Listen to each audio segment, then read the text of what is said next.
628장. 아멘, 아멘, 아멘. 영광과 존귀를.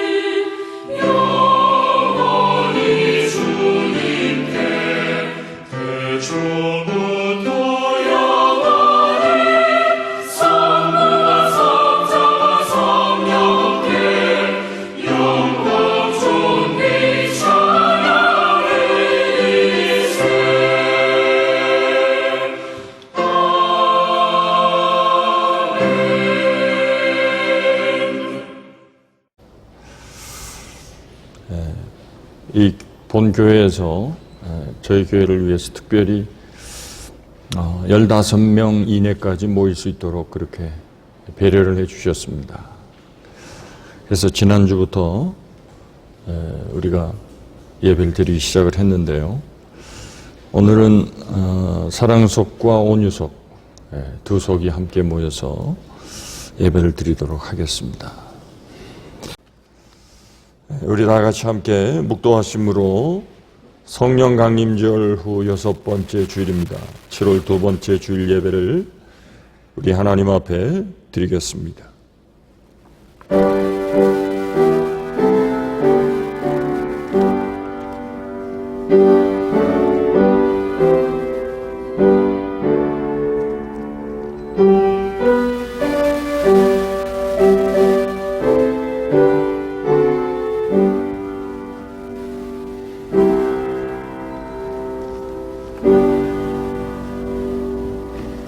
아무것도 염려하지 말고 다만 모든 일에 기도와 간구로 너희 구할 것을 감사함으로 하나님께 아뢰라.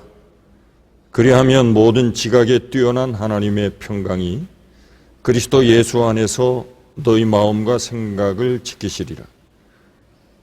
형제들아, 무엇에든지 참되며 무엇에든지 경건하며 무엇에든지 오르며 무엇에든지 정결하며 무엇에든지 사랑받을 만하며 무엇에든지 칭찬받을 만하며 무슨 덕이 있든지 무슨 기림이 있든지 이것들을 생각하라. 너희는 내게 배우고 받고 듣고 본 바를 행하라. 그리하면 평강의 하나님이 너희와 함께 계시리라. 아멘. 하나님은 영이시니 예배하는 자가 신령과 진정으로 주께 예배할지니라. 아멘. 교동문 15번입니다. 시편 27편.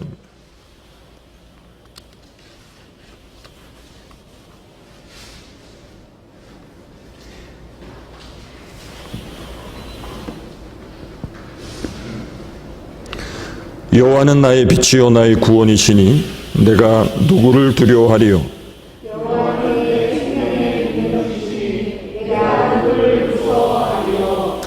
악인들이 내 살을 먹으려고 내게로 왔으나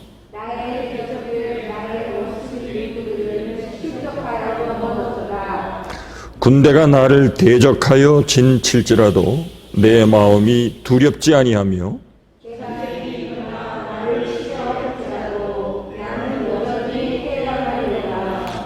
내가 여호와께 바라는 한 가지 일 그것을 구하리니 곧 내가 내 평생에 여호와의 집에 살면서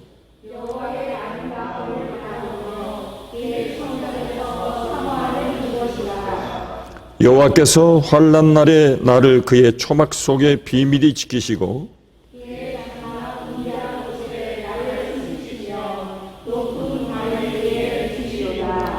이제 내 머리가 나를 둘러싼 내 원수 위에 들리리니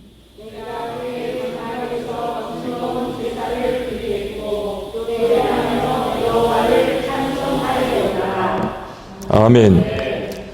사도신경으로 우리의 신앙을 함께 고백합니다.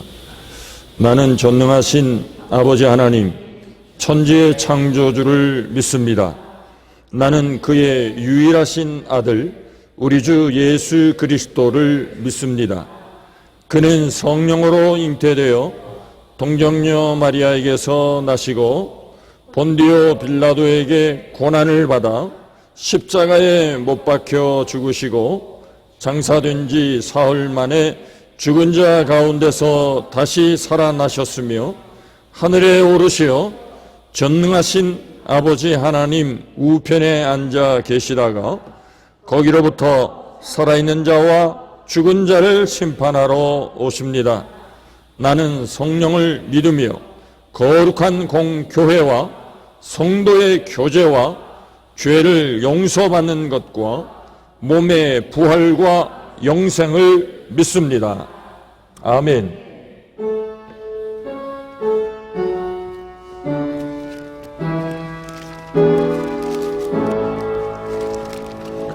성부 성자와 성령 찬송과 영광 돌려보 내세 대초로 지금까지 또 영원 모든 도로 성삼위께 영광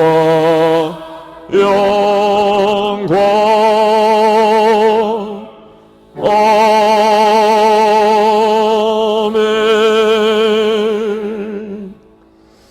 함께 기도하겠습니다. 특별히 사랑하는 주의 성도들을 오늘 이 시간까지 은혜 가운데 지켜주시고 위험한 삶 가운데서도 우리가 주의 은혜 가운데 안연히 거하게 하시고 주께서 우리를 그 비밀스러운 초막 속에 지켜주시고 환난이 우리를 엄습하지 못하도록 우리의 피난처가 되어주시고 우리의 방패가 되어주신 여호와 하나님 앞에 감사를 드립니다. 이 모든 것이 하나님의 은혜요 주님의 은총인 것을 고백하며 하나님 앞에 감사와 영광을 돌립니다. 사랑하는 모든 주의 성도들을 주님께서 지켜주시고 이 환난 속의 비밀이 하나님의 능하신 손으로 붙들어 주셔서 한 영혼 한 심령도 어려운 일을 당하지 않게 하시고 하나님의 은혜 가운데 저들의 삶이 평안하게 하시며 하나님과 함께하는 복된 날마다의 삶을 살아가도록 주께서 지켜주옵소서.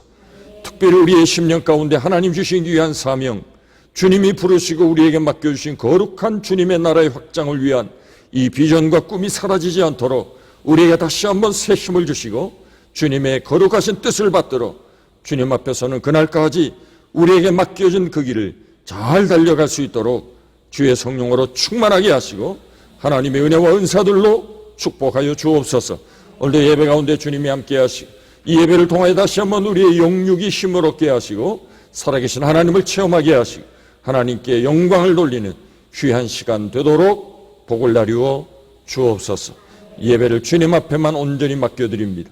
주님 영광을 홀로 받으시옵소서. 예수님의 거룩하신 이름으로 기도하옵나이다. 아멘.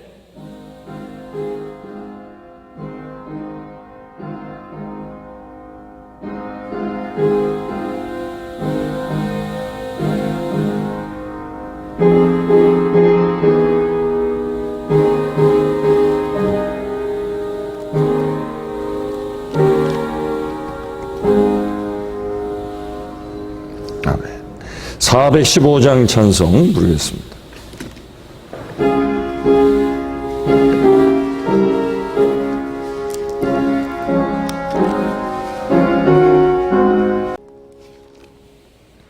시편 27편 보겠습니다.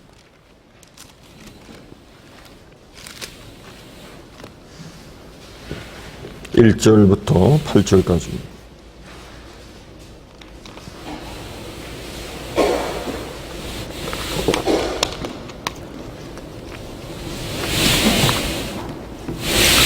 제가 읽습니다. 여호와는 나의 빛이요 나의 구원이시니 내가 누구를 두려워하리요. 여호와는 내 생명의 능력이시니 내가 누구를 무서워하리요. 악인들이 내 살을 먹으려고 내게로 왔으나 나의 대적들, 나의 원수들인 그들은 실족하여 넘어졌도다. 군대가 나를 대적하여 진칠지라도 내 마음이 두렵지 아니하며 전쟁이 일어나 나를 치려 할지라도 나는 여전히 태연하리로다. 내가 여호와께 바라는 한 가지 일, 그것을 구하리니 곧 내가 내 평생에 여호와의 집에 살면서 여호와의 아름다움을 바라보며 그의 성전에서 사모하는 그것이라. 여호와께서 환난 날에 나를 그의 초막 속에 비밀히 지키시고 그의 장막 은밀한 곳에 나를 숨기시며 높은 바위 위에 두시리로다. 이제 내 머리가 나를 둘러싼 내 원수 위에 들리리니 내가 그의 장막에서 즐거운 제사를 드리겠고 노래하며 여호와를 찬송하리로다. 여호와여, 내가 소리내어 부르짖을 때에 들으시고 또한 나를 긍휼히 여기사 응답하소서. 너희는 내 얼굴을 찾으라 하실 때에 내가 마음으로 주께 말하되 여호와여, 내가 주의 얼굴을 찾으리이다 하였나이다. 아멘.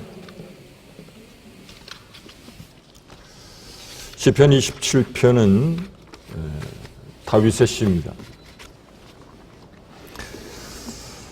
전체적으로 내용을 보시면 다윗이 무엇인가 큰 위기와 어려움에 빠진 상황에서 기록한 시다, 이렇게 느껴질 정도로 매우 다급하고 인생의 큰 어려움 앞에 서 있는 그의 모습인 것을 우리가 상상해 볼 수 있습니다. 특별히 2절과 3절을 보시면 그 상황이 매우 심각합니다. 악인들이 내 살을 먹으려고 내게로 왔다는 표현을 했습니다. 마치 맹수들이 먹잇감을 집어삼키기 위해서 달려드는 것 같이 다윗의 원수들이, 그의 대적자들이 자기의 살을 먹으려고 달려왔다고 표현하고 있습니다. 또 3절을 보시면 군대가 나를 대적하여 진을 치고 있다고 했습니다. 나를 대적하는 사람이 한두 명이 아니고 마치 군대와 같이 떼를 지어서 내게로 달려들고 있다, 이렇게 표현했습니다. 여러분, 한두 사람이 나를 힘들게 해도 매우 피곤하고 어렵습니다. 그런데 마치 한 집단이, 큰 군대가 나를 대적한다고 생각해 보십시오. 그것이 얼마나 그의 삶을 어렵게 했을까요? 이 시가 언제 기록되었을까 하는 것에 대한 정확한 정보는 우리가 이 시편에서 얻을 수 없습니다. 대체적으로 다윗의 일생 가운데 그가 겪었을 가장 큰 인생의 두 번 큰 위기가 있었습니다. 한 번은 사울의 공격을 받고 생명의 큰 위협을 받아서 먼 시간, 먼 거리를 떠나서 피신 생활을 하게 됩니다. 광야를 쫓겨다니면서 그는 오랜 방랑자의 생활을 했습니다. 또 하나는 그의 셋째 아들인 압살롬이 다윗의 인생 말년에 반란을 일으킵니다. 그때 다윗이 압살롬의 난을 피해서 도망을 갑니다.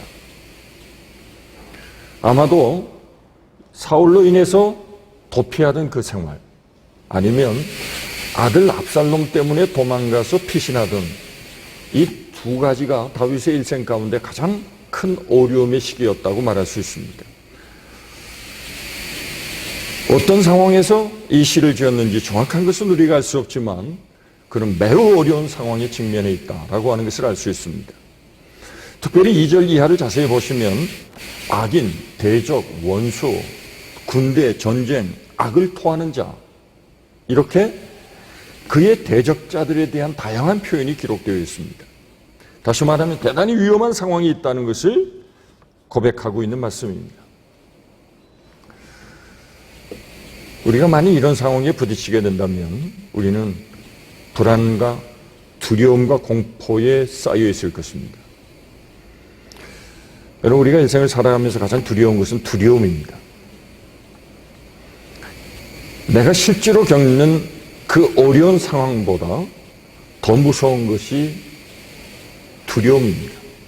많은 사람들은 인생에 닥쳐온 상황 때문에 실패한다 이렇게 생각하지만 사실은 그 상황보다 그 상황으로 말미암아 일어난 내적인 두려움이 사실은 우리의 인생을 무너뜨립니다. 사실 우리가 싸우고 뛰어넘어야 할 적은 나를 힘들게 하는 사람 또는 어떤 상황이 아니고 그로 인하여 우리를 엄습하고 있는 이 두려움이라고 하는 것입니다. 그래서 이 두려움을 이기면 이 어려움을 너끈히 이겨낼 수 있습니다. 우리 인생은 언제나 어려움이 있습니다. 하나의 문제가 해결될 것 같으면 또 다른 문제가 찾아옵니다. 위험한 상황과 우리를 둘러싼 위기들이 끊임없이 우리들을 몰아가고 있습니다. 특별히 많은 경우에 이런 어려움의 가장 중심에 인간관계가 있습니다. 우리는 홀로 살 수 없는 존재들입니다. 우리는 더불어 함께 살아가고 있기 때문에 인간관계가 때때로 얽히게 됩니다. 어제의 아군이 오늘의 적군이 될 수도 있습니다. 다윗에게는 어떤 적이 있었습니까? 그의 가장 큰 적은 사울이었습니다. 그런데 그 사울은 사실은 자기의 장인입니다. 자기 아내의 아버지죠. 이 장인이 군사를 이끌고 자기의 사위인 다윗을 죽이려고 합니다. 또 그가 매우 사랑했던 아들이 압살롬이었는데 이 압살롬이 반란을 일으켜서 아버지를 몰아내고 자기가 왕이 되려고 했습니다. 그래서 그는 왕실에서 쫓겨나서 도망을 다니니 그 상황이 얼마나 기가 막힙니까? 아들에게 배신을 당하고 장인이 자기를 죽이려고 하는, 또 그렇게 믿고 의지했던 아히도벨이라고 하는 충신으로부터도 배신을 당했습니다. 여러분, 살다 보면 인생에서 가장 극복하기 어려운 것 가운데 하나가 배신감입니다. 배신감을 느낄 때 그것을 이겨내는데 매우 오랜 시간이 걸립니다. 우리에게는 큰 상처로 남죠. 그런데 이 배신이라고 하는 것은 나랑 별 상관이 없고 먼 사람이 아니고 주로 가장 가까운 사람들이 배신을 합니다. 그래서 더 혹독한 고통을 느끼게 되는 겁니다. 다윗의 가장 가까운 장인, 자기의 아들로부터 배신을 당했습니다. 그렇게 믿었던 자기의 신하인 아히도벨로부터 배신을 당했습니다. 다윗이 겪었던 이런 여러 사건들은 오늘 우리에게도 일어날 수 있는 일들입니다. 믿고 동업했던 친구가 배신을 할 때도 있습니다. 함께 살던 부부가 서로 다투고 헤어지게 되는 경우도 있습니다. 특별히 우리가 믿음으로 살려고 할 때 사방으로 둘러싼 적들이 우리를 공격해 올 때가 있습니다. 참 이상한 것은 정말 하나님 말씀대로 살려고 하고 믿음의 삶을 살아보려고 하면 이상하게 적들이 우리 주위를 맴돌기 시작하는 것을 느끼게 됩니다. 예수님께서 마태복음 10장 34절 36절에 이런 말씀을 하셨습니다. 내가 세상을 화평을 주기 위해서 온 것이 아니다. 나는 세상에 화평을 주러 온 것이 아니고 검을 주러 왔노라 했습니다. 그리고 내가 온 것은 사람이 그 아버지와 딸이 그 어머니와 며느리가 시어머니와 불화하게 하려 함이니 사람의 원수가 자기 집안 식구니라. 예수님이 이렇게 말씀을 하셨습니다. 쓸데없는 것으로 원수가 되면 안 되겠죠. 그런데 정말 하나님 말씀대로 진리를 선택하다 보면 때로는 집안 식구들이 반대하고 그 일로 인해서 원수와 같은 관계로 변질될 때가 있습니다. 우리가 하나님 말씀대로 살려고 노력하다 보면 이상하게 주변 사람들과의 관계가 뒤틀릴 때가 있습니다.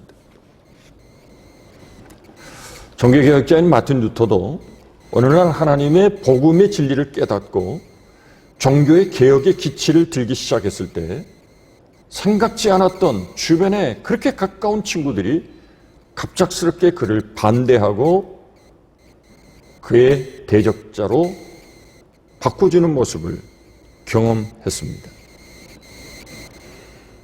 당시 로마 카톨릭 집단은 누구든지 마틴 루터를 발견하게 되면 죽여도 좋다는 명령을 내리기도 했습니다. 지금 다윗 역시도 마른 하늘에서 벼락이 떨어지는 것 같은 기분이었을 것입니다.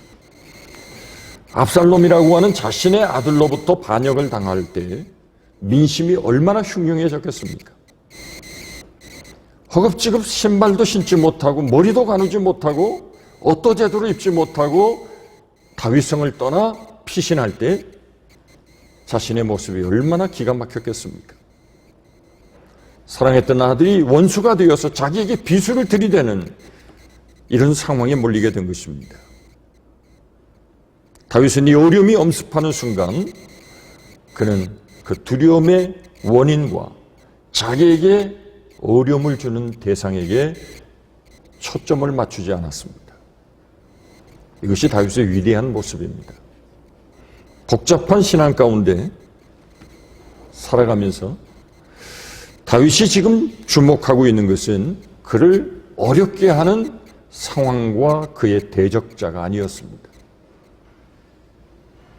원수나 대적 이런 단어와 대칭을 이루면서 계속 함께 등장하는 단어들이 있습니다. 그것이 4절 보시면 여호와의 집, 그의 성전, 5절을 보시면 그의 초막, 그의 장막, 6절에 그의 장막 이런 말씀이 함께 등장하고 있습니다.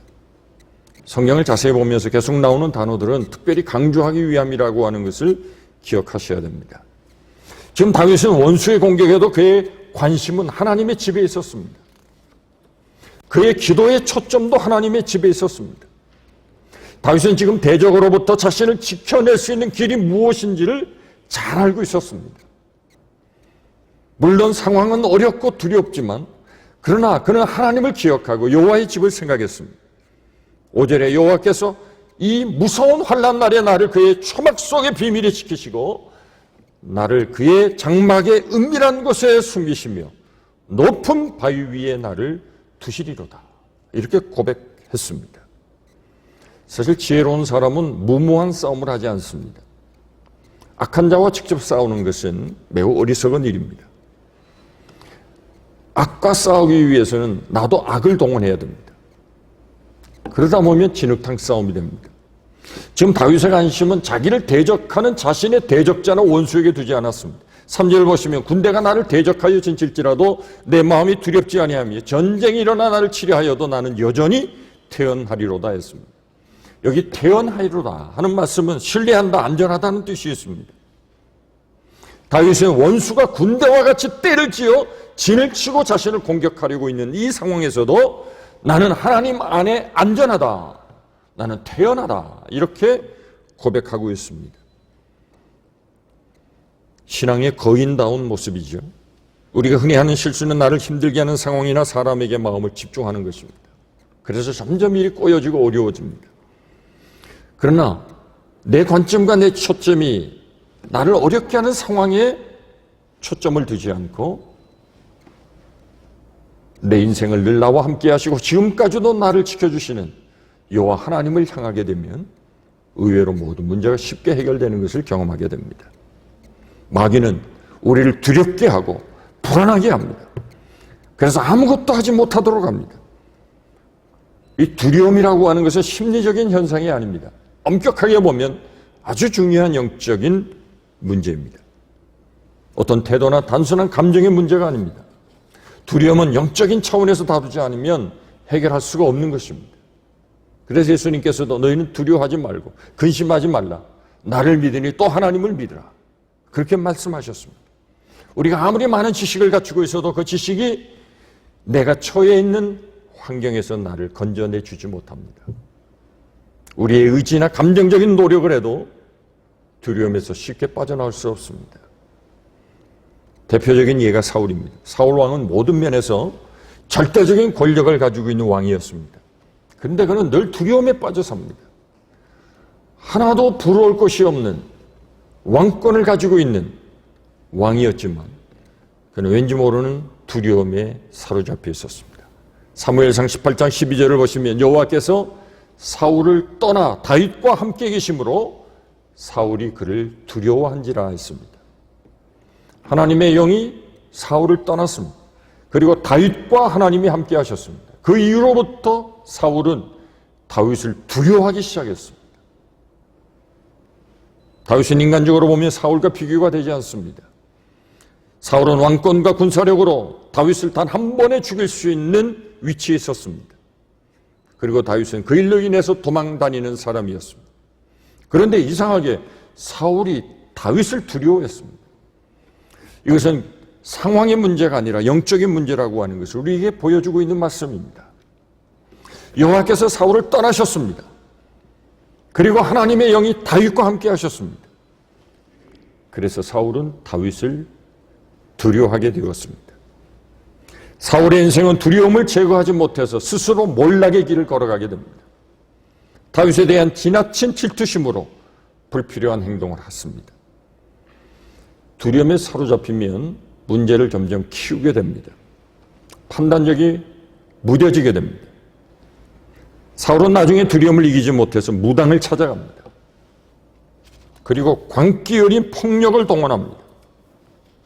밀려오는 두려움을 자신의 힘으로 해결하는 인간적인 노력을 해보았지만 그는 아무런 해결책을 가지지 못했습니다. 왜냐하면 두려움은 영적인 것이기 때문에 그렇습니다. 두려움의 영은 마귀가 주는 것입니다. 마귀가 두려움의 영에 사로잡히게 하므로 아무것도 할 수 없는 무기력한 인간으로 전락하게 됩니다. 이 두려움은 하나님으로부터 온 것이 아닙니다. 디모데후서 1장 7절을 보시면 하나님이 우리에게 주신 것은 두려워하는 마음이 아니라고 했습니다. 하나님은 우리에게 두려운 마음을 주시지 않습니다. 우리는 두려운 환경에 봉착할 수는 있지만 하나님은 그 두려운 환경을 이겨낼 수 있는 믿음과 하나님의 능력을 우리에게 부어주시기 때문입니다. 그래서 이 두려움에서 벗어나기 위해서는 하나님의 도움이 필요합니다. 두려움의 실제보다 더 큰 힘이 있어야 두려움을 이길 수 있지 않겠습니까?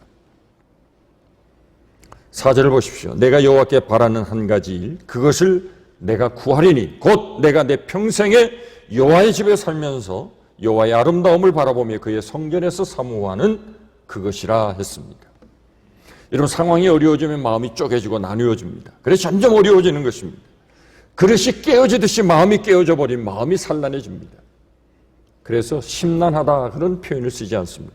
마음이 혼란스러워지는 것입니다. 집중이 되지 않습니다. 분산이 됩니다. 그래서 다윗은 단 한 가지만을 구했습니다. 그의 마음이 흔들리지 않고 분산되지 않는 모습입니다. 그가 찾고 있는 한 가지는 내 평생에 여호와의 집에 사는 것, 그 여호와의 아름다움을 사모하고 그의 성전에서 사는 것이라고 했습니다.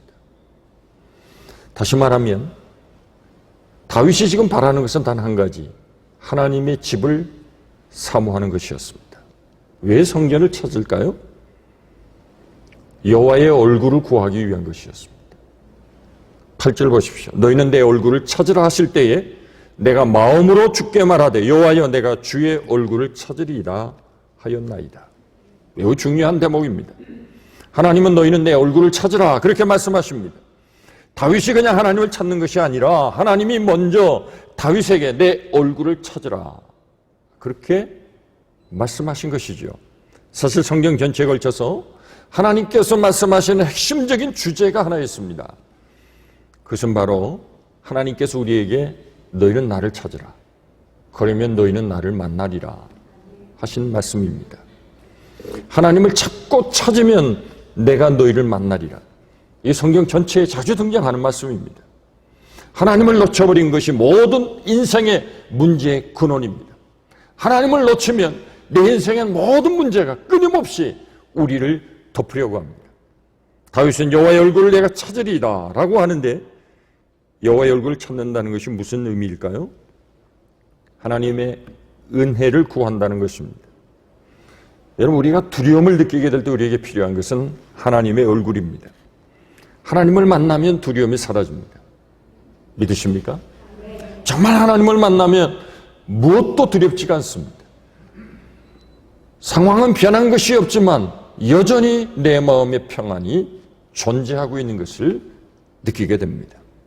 다윗은 세상에서 가장 안전한 곳이 있는데 그것이 바로 여호와의 성소, 여호와의 장막, 여호와의 초막, 이렇게 표현하고 있습니다. 5절에 보시면 여호와께서 환난 날에 나를 그의 초막 속에 비밀히 지키시고 그의 장막 은밀한 곳에 나를 숨기시고 높은 바위 위에 두시리로다 했습니다. 다윗은 파란만장한 인생을 살지 않았습니까? 수많은 위기를 넘나들었습니다. 환난의 연속의 삶을 살았습니다. 그러나 그가 살아날 수 있었던 그의 피난처는 여호와의 장막이었습니다. 다윗의 신앙의 중심은 언제나 하나님의 성전이었습니다. 다윗은 성전 중심의 신앙을 가졌습니다. 그리고 예배자의 삶을 살았습니다. 여러분, 성경에서 대표적인 예배하는 예배자를 찾으라고 한다면 다윗이라고 말할 수 있습니다. 그는 하나님의 법궤를 옮겨오고자 했습니다. 왕이 되어서 제일 먼저 한 일이 하나님의 법궤를 옮기는 일이었습니다. 그는 좋은 자신의 왕궁에 살면서 하나님의 법궤가 천막 속에 있는 것을 너무 안타깝게 생각했습니다. 그래서 그는 하나님의 성전을 짓기 위해서 하나님 앞에 기도하기 시작했습니다. 그는 끊임없이 위기와 어려움을 당하면서도 어디가 가장 자신을 지켜줄 은밀한 장소인가를 그는 늘 잊지 않았습니다. 아무리 어려운 일이 있어도 자신을 비밀히 지켜주시고 하나님의 능하신 그의 팔 아래 그를 지켜주는 곳은 여호와의 장막, 하나님의 전인 것을 그는 알았습니다. 오늘날은 이런 장막은 없습니다.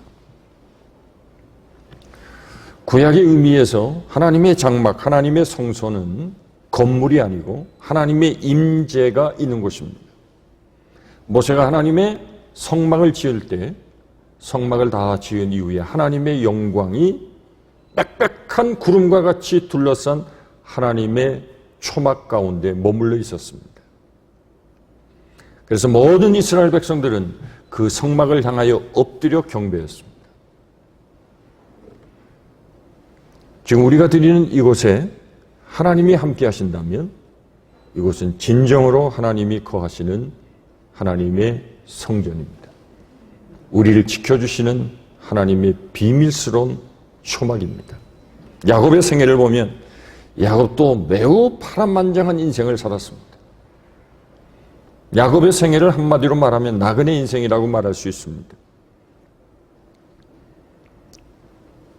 그는 자신의 꾀로 말미암아 어려운 일을 자초한 결과가 많이 있었습니다. 그래서 그는 도망 다녀야 했습니다. 아주 외로운 나그네 인생을 살아갔습니다. 바로 그런 야곱에게 하나님이 찾아오셨습니다. 그는 홀로 있는 줄 알았습니다. 하나님이 함께하는 것을 뒤늦게 깨닫기 시작했습니다. 그래서 그는 그 하나님을 만난 장소를 베델, 하나님의 집이라고 불렀습니다.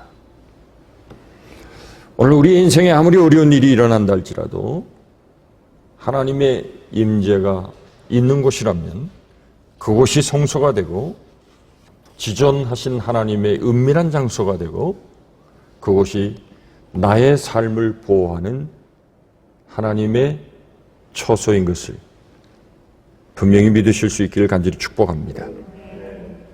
하나님이 찾아오시면 그 어딘지 그곳은 성소입니다. 모세가 광야의 길을 걷는 동안에 불타는 가시떨기에 하나님이 찾아오셨습니다. 그리고 이렇게 말씀하셨습니다. 모세야, 내가 선 곳이 거룩한 땅이니 내 신을 벗으라. 모세가 그곳에서 하나님을 만났습니다. 그리고 이스라엘 백성들을 애굽에서 이끌어내라는 하나님의 사명을 받게 됩니다. 하나님의 임재에 사로잡히면 그곳이 성소가 되고 우리는 그곳에서 하나님이 주신 은혜와 힘을 얻게 되고 기운을 차리게 되고 다시 회복되어 전열을 가다듬고 살아갈 수 있습니다. 그래서 성전이 필요합니다. 하나님을 만나는 것이 필요합니다. 여호와의 장막, 여호와의 성소, 이것보다 더 특별한 곳이 있을까요? 여기보다 더 영혼의 안식과 만족을 주는 곳이 있을까요? 우리의 모든 두려움으로부터 우리를 자유하게 할 수 있는 것이 하나님의 성전 이외에 또 어디 있을까요? 우리 인생이 살아가며 우리의 인생에 풍파가 몰아쳐도 걱정이 없이 안연히 태연히 거할 수 있는 바로 그곳이 하나님의 성전입니다. 지존자의 그늘이 최고의 요새입니다. 끝도 없이 위기가 몰려오는 이 세상에서 피할 곳이 있어야 되지 않겠습니까? 여러분들은 어려움이 있을 때 여러분들이 피하는 곳이 어디입니까? 다윗은 이 피할 곳이 있었습니다. 그곳이 바로 하나님의 성소였습니다. 하나님의 백성들에게는 피할 은밀한 곳이 있었습니다. 내가 피할 곳이 있는 사람은 참 복 있는 사람입니다. 세상 사람들은 피할 곳이 안전하다고 여기고 그곳으로 찾아갑니다. 그런데 그곳이 더 위험한 장소일 때가 있습니다. 그 사람을 붙잡으면 내 인생이 풀릴 것 같고 나를 도와주어서 내가 편안히 잘 살 수 있을 것 같은데 오히려 그 사람 때문에 더 위험한 삶을 살아갈 수도 있습니다. 내가 정말 안전하다고 여겼는데 오히려 내 인생을 더 복잡하게 하는 일들이 우리 주위에서 얼마나 많이 일어납니까? 사람 믿을 것 없습니다. 환경도 믿을 것 없습니다. 가장 안전한 것은 다윗의 고백과 같이 하나님의 성소입니다. 다윗이 언제 이곳을 찾았습니까? 4절 보십시오. 내가 내 평생에 여호와의 집에 살며 여호와의 이름을 바라보며 여호와의 아름다움을 찬양하며 그의 성전에서 사모하는 그것이라고 했습니다. 다윗은 평생이라는 표현을 쓰고 있습니다. 나는 내 평생에 여호와의 집에 살면서 하나님을 찾는 것이 하루 이틀 아니면 급할 때만 찾는 곳이 아닙니다.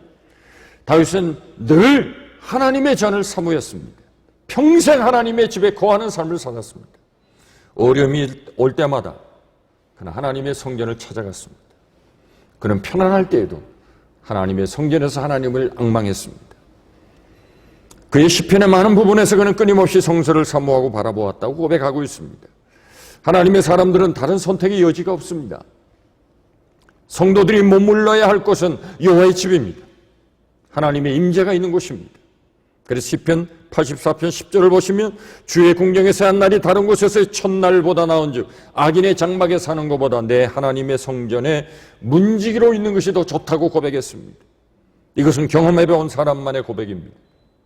왜 다윗이 그의 성전을 사모하는지에 대해서 알려주고 있습니다. 하나님의 백성들은 하나님의 은혜가 있는 곳을 찾습니다.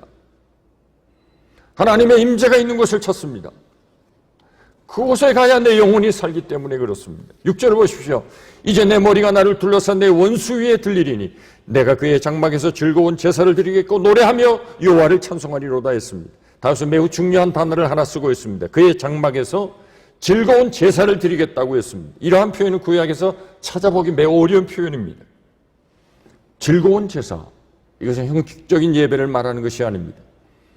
단순히 시간이 되어서 의식적으로 참여해서 그냥 드리는 형식적인 제사를 말하는 것이 아닙니다. 지금 다윗이 고백하는 이 순간 자신의 머리가 원수들에게 둘러싸여져 있는 매우 위급한 상황입니다. 그런데 그런 상황에 전혀 영향을 받지 않고 그는 그의 장막에서 태연하게 하나님 앞에 즐거운 제사를 드리겠다고 했습니다. 사무엘도 그랬습니다. 블레셋이 공격해 들어올 때에 나라 전체가 큰 위기에 빠졌습니다. 사무엘은 이스라엘 백성들에게 전쟁을 준비하라고 말하지 않았습니다. 그는 그 다급한 상황에 그는 하나님 앞에 제사하기 위하여 하나님의 성소로 올라갔습니다. 여러분, 하나님을 예배할 때 우리 인생에 가장 큰 기쁨과 즐거움이 온다는 것을 우리는 늘 경험하게 됩니다. 여러분, 예배만큼 즐거운 것이 어디 있을까요? 혹 모르겠습니다. 여러분들은 다른 것에서 즐거움을 느끼실 수 있는지는 몰라도 사실 하나님을 만나는 것보다 더 기쁘고 즐거운 일이 어디 있습니까? 내 답답한 내 심령을 뚫어주시고 내 심령에 말씀해 주신 하나님의 음성을 듣는 바로 그 은총의 시간, 하나님을 만나는 그 시간, 나도 알지 못하는 순간 내 영혼을 만지시고 나를 위로해 주시는 주의 성령의 역사하심. 우리는 예배를 통해서만 우리의 삶이 새로워지고 힘을 얻게 된다는 것을 경험하게 됩니다. 사실 세상에 신나고 즐거운 것들이 더 많죠. 그러나 그런 곳에 갔다 왔다고 내 문제가 해결될까요? 그러나 우리는 다릅니다. 우리 예배는 십자가와 부활에 동참하는 것입니다. 신약의 교회의 주일 예배는 부활을 기념하여 하나님 앞에 예배하는 것입니다. 부활의 신앙을 가진 하나님의 백성들이 예수 그리스도의 부활의 복음을 믿고 그 부활의 신앙의 고백 아래 즐거워하고 있습니다. 부활이 뭡니까? 죽음마저도 기쁨으로 바꿔놓는 것입니다. 복음은 어떤 비극도 기쁨으로 바꿔놓는 능력이 있습니다. 어떤 사건도 여호와 하나님과 연결되면 우리의 삶이 바뀌어지는 것을 경험하게 됩니다. 그래서 예배가 중요한 것입니다. 다윗의 표현처럼 하나님의 아름다움에 빠져드는 시간입니다. 저는 성전에서 하나님을 만나는 즐거움에 빠질 수 있는 우리 모든 성도들이 되었으면 합니다. 세상에 무슨 일이 일어난다 할지라도 여호와의 성전에서 모든 것을 잊고 그 예배 가운데 하나님의 은혜에 빠질 수 있다면, 정말 내 영혼이 하나님을 예배하는 것이 내 인생의 가장 즐거운 사건인 것을 고백할 수 있다면, 오늘 내 주변에서 일어나는 그 어떤 어려움도 두려움도 넉넉히 이기게 될 것을 믿습니다. 단순한 제사 자체가 되어서 안 될 것입니다. 형식적인 그저 모이기만 하는 제사는 아무런 의미가 없을 것입니다. 즐거운 제사를 하나님 앞에 드릴 수 있는 저와 여러분들이 되실 수 있기를 간절히 축원합니다. 정말 하나님의 아름다움에 매료될 수 있기를 축복합니다. 정말 하나님의 크신 임재 안에서 하나님을 만나는 축복이 있기를 축원합니다. 그러면 모든 두려움의 소리는 진정 자유함을 얻게 될 것입니다. 다윗이 찾았던 여호와의 집에는 하나님이 계십니다. 그래서 그는 늘 하나님을 찾았습니다. 다른 것을 찾는 것이 아니라 성소를 찾았던 이유는 하나님 때문입니다. 여호와의 얼굴을 구하는 것입니다. 왜냐하면 모든 즐거움은 하나님으로부터 오는 것이기 때문에 그렇습니다. 누가복음 15장 보시면 탕자의 비유가 나옵니다. 탕자는 아버지의 재산을 받아서 세상으로 나가서 그 모든 것을 다 써버렸습니다. 그의 인생이 아버지를 떠나는 순간 인생이 꼬이기 시작했습니다. 그런데 문제는 복잡했습니다. 그러나 답은 하나였습니다. 아버지께로 돌아가면 되는 것이었습니다. 아버지 집으로 돌아가지 않고 자신의 문제를 해결하는 길은 매우 복잡합니다. 대주도 쳐봤습니다.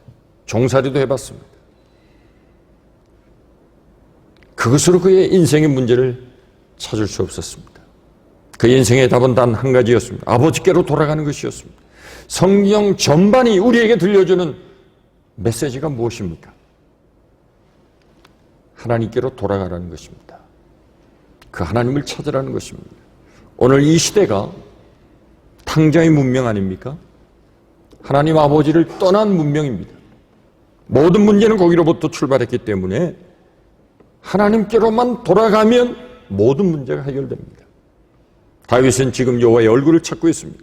에덴 동산에서 아담과 하와의 범죄 이후에 찾아왔던 문제가 무엇이었습니까? 하나님이 아담을 찾아오셨습니다. 아담아, 내가 어디 있느냐? 아담이 어디 있는지를 모르고 찾으신 게 아닙니다. 하나님 부르신 이유는 아담아, 내가 나를 좀 찾으라 하는 것입니다. 내가 죄를 지었기 때문에 내가 망하는 것이 아니라 내가 나를 찾지 않아서 내가 망한다는 겁니다. 문제의 해결은 단 한 가지입니다. 하나님을 만날 때 모든 문제가 해결됩니다. 성전에서의 제사가 중요한 것은 하나님을 만나기 때문입니다. 예배 속에서 가장 중요한 것은 하나님의 얼굴을 구하는 것입니다. 오늘 우리 예배 가운데 중요한 것은 하나님의 얼굴을 찾고 그분을 만나는 것입니다. 오늘 이 시간 이곳에 하나님께서 우리와 함께 하심을 깊이 느끼는 것입니다. 하나님을 만날 때 우리는 최상의 상태에 이르게 될 것입니다. 나를 둘러싼 모든 두려움이 우리를 해할 수 없다는 담대한 믿음을 회복하게 될 것입니다. 다윗이 신뢰했던 하나님은 어떤 분이십니까? 10절에 보십시오.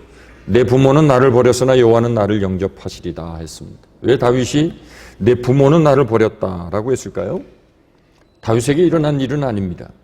이것은 하나님과의 관계를 비교하기 위해서 예를 든 것에 불과합니다. 실제로 부모가 자녀를 버리는 일이 종종 일어납니다. 가장 끔찍한 경험 중에 하나는 이런 사랑의 관계에서 일어나는 아픔들입니다. 다윗은 부모가 자신을 버리는 일은 일어나지 않았지만, 아니 그런 일이 일어난다 할지라도 하나님과 자신의 관계는 결코 끊어질 수 없다는 것, 그리고 하나님은 결코 나를 버리지 않을 것이라고 하는 것을 확실히 믿고 고백하는 말씀입니다. 내가 의지하는 모든 인간관계의 끈, 내가 믿고 신뢰하는 모든 끈은 끊어질지라도 결코 끊어져서 안 되는 것이 있다면 그것이 바로 하나님과의 관계의 끈이라는 것입니다. 우리는 인생을 거꾸로 살지 않습니까? 눈에 보이지 않는 하나님과의 관계는 별로 중요하게 생각하지 않습니다. 그리고 사람과의 관계의 끈을 놓치지 않기 위해서 노력하고 애쓰고 있습니다. 인생이 두렵고 어려운 순간을 지나가면서 그분을 신뢰함으로 하나님은 결코 나를 버리지 아니하실 것이라고 하는 이 분명한 다윗의 고백이 저와 여러분들의 신앙의 고백이 될 수 있기를 간절히 축복합니다. 오늘 본문 1절의 다윗의 선포가 이 시에서 매우 중요한 대목입니다. 다윗은 믿음에 찬 선포와 확신에 찬 신앙의 고백을 하고 있습니다. 여호와는 나의 빛이요 나의 구원이시니 내가 누구를 두려워하리요. 여호와는 내 생명의 능력이시니 내가 누구를 무서워하리요. 여호와가 빛이요 구원이시요 생명의 능력이라고 고백했습니다. 다윗이 두려워하지 않았던 이유가 바로 이것입니다. 다윗은 시편 23편에도 여호와는 나의 목자라고 고백했습니다. 시편 23편을 보시면 다윗이 하나님을 향해서 부를 때마다 그는 1인칭을 사용합니다. 나의 목자시니, 내게, 그는 하나님과의 관계가 항상 1인칭으로 고백하고 있는 것을 보게 됩니다. 신앙의 고백은 1인칭이어야 됩니다. 그 하나님은 나와 관계가 있어야 됩니다. 확신에 찬 신앙의 고백은 두려움을 이겨내게 합니다. 여러분에게 하나님은 어떤 하나님이신지요? 구원은 하나님으로부터 옵니다. 다윗은 이 분명한 믿음을 가지고 있었습니다. 내 영혼을 구원하신 하나님, 나를 이 큰 위기 속에서도 구원해 주실 하나님이라고 하는 것을 그는 분명히 믿었습니다. 여러분, 인생은 내 대적자에 의해서 결정되는 것이 아닙니다.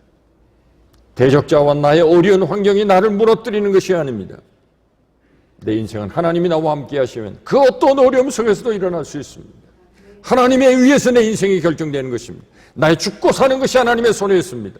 원수가 우리를 죽일 수 없습니다. 죽이려고 할 수는 있지만 하나님이 지키시는 하나님의 백성들을 죽일 수 없습니다. 우리 하나님의 손에 잡혀있는 하나님의 백성들이기 때문에 그렇습니다. 이 귀한 믿음으로 살아가실 수 있기를 간절히 축복합니다. 13절 14절 읽고 말씀을 마치겠습니다. 다 같이 함께 읽겠습니다. 시편 27편 13절 14절입니다. 함께 읽습니다. 내가 산 자들의 땅에서 여호와의 선하심을 보게 될 줄 확실히 믿었도다. 너는 여호와를 기다릴지어다. 강하고 담대하며 여호와를 기다릴지어다. 아멘. 그렇습니다. 우리 인생의 답은 하나님이십니다. 그분에게로 돌아가고 그분의 얼굴을 구하고 그의 성소를 찾아 진정으로 예배 중심, 성전 중심의 삶을 살아갈 수 있다면 우리를 둘러싼 어떤 어려움과 문제로부터도 우리 넉넉히 이기고 담대하여 하나님의 이름으로 승리하게 될 줄로 믿습니다. 기도하겠습니다. 감사하신 하나님, 여호와께서 우리의 힘이 되시고 우리의 구원의 능력이 되심을 믿습니다. 어둠 속에 살지만 여호와는 우리의 빛이 되시니 이 어둠을 물리쳐 우리로 밝은 길을 걷게 하여 주실 것을 믿습니다.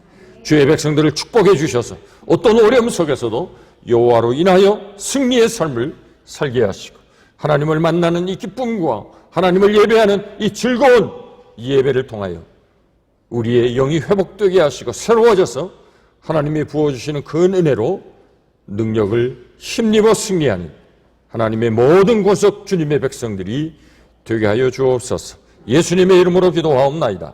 아멘. 특별한 광고 말씀은 없습니다. 우리가 격주로 이렇게 두 소식이 모여서 예배를 드리게 되었습니다. 다음 주는 믿음 소망 속이고요. 한 주일에 한 번밖에 예배를 드릴 수가 없습니다. 또 오늘 예배 후에 친교는 없습니다.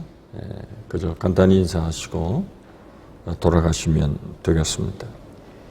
9월 13일부터 이 교회가 정식으로 예배를 드린다고 합니다. 그때까지는 우리가 계속 이런 식으로 예배를 드릴 수밖에 없을 것 같습니다. 또 상황이 어떻게 바뀔지도 알 수도 없기 때문에 이 어려운 이 코로나 사태가 빨리 해결될 수 있도록 우리가 함께 기도해 주시고, 여러분 개인의 신앙이 게을러지지 않도록 경건 생활에 계속 힘써 주시기를 바랍니다.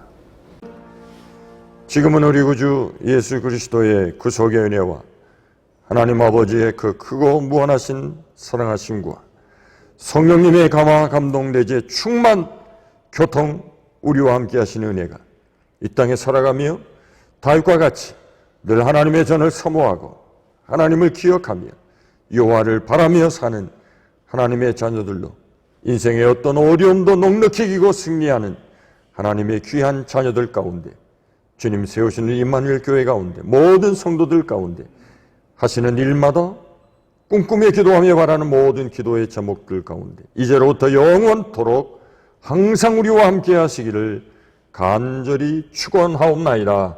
아멘.